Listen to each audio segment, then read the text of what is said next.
Bom, o Superior Tribunal de Justiça decidiu aqui estipular que a correção monetária pela Selic também pode estar em contratos imóveis. Para explicar isso para a gente melhor, para a gente poder entender melhor, o doutor Rodrigo Carpati, advogado especialista em direito imobiliário, nos atendeu.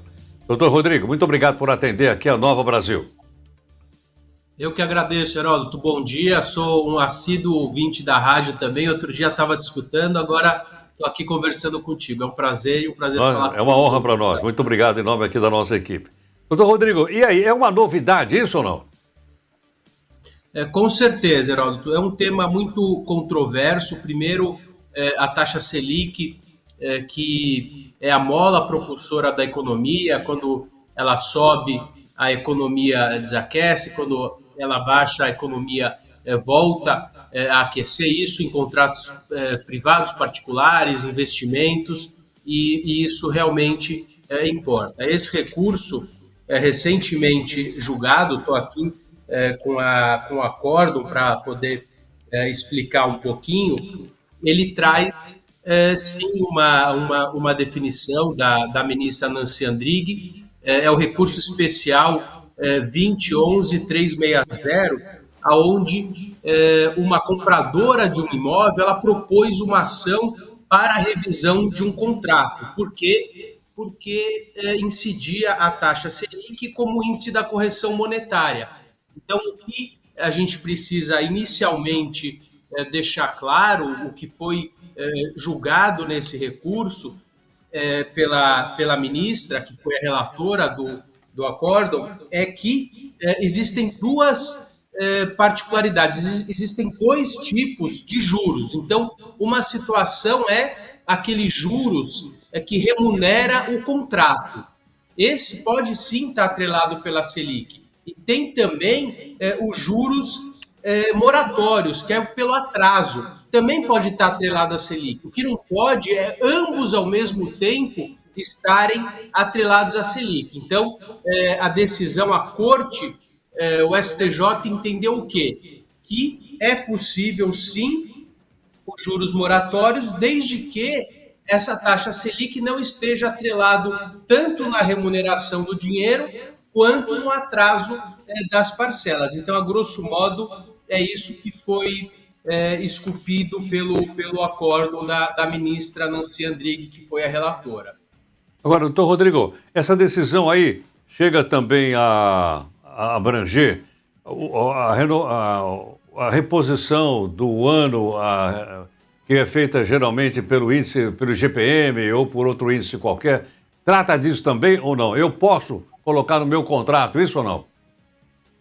Pode, é justamente isso que trata. Aquela consumidora que adquiriu um imóvel e se sentiu prejudicada, ela ingressou em primeira instância justamente pedindo para que o índice atrelado fosse o IGPM. O juiz de primeira instância entendeu que o índice deveria ser sim o IGPM. Quando subiu para a segunda instância, os embargadores entenderam da mesma forma, somente no STJ que o assunto foi revistado e revisto. O que ocorre, é muito importante destacar, é que no direito civil o acordo faz lei entre as partes, então é importante o ajuste desse contrato sempre.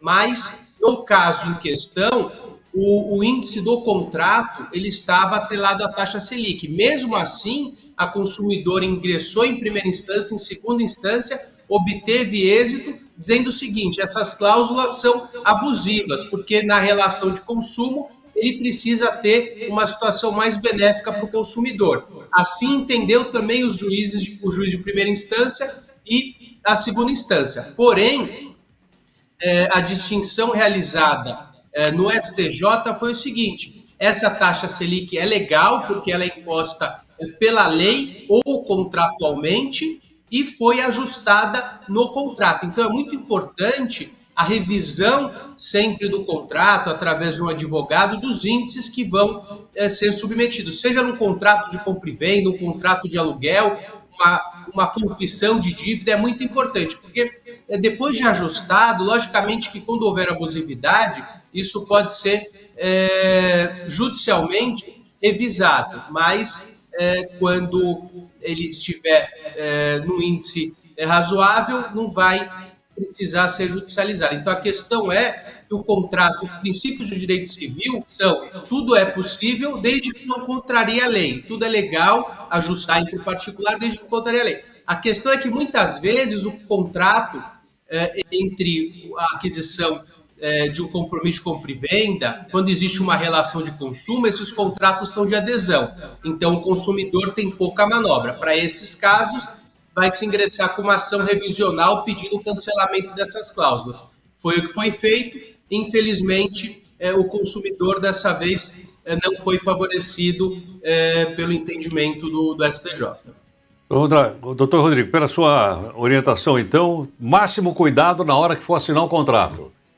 Pedir auxílio de alguém, geralmente um advogado, dizendo: olha direitinho aqui, para a gente depois não se arrepender e até que ter que recorrer à justiça, que certamente leva tempo e tem custo.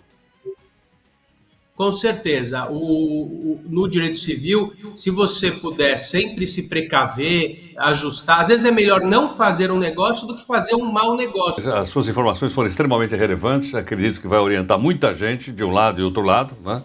Como ele explicou agora, e quero agradecer a sua participação. Dr. Rodrigo Carpati, advogado especialista em direito imobiliário e, aliás, ouvinte aqui, né, da Nova Brasil FM.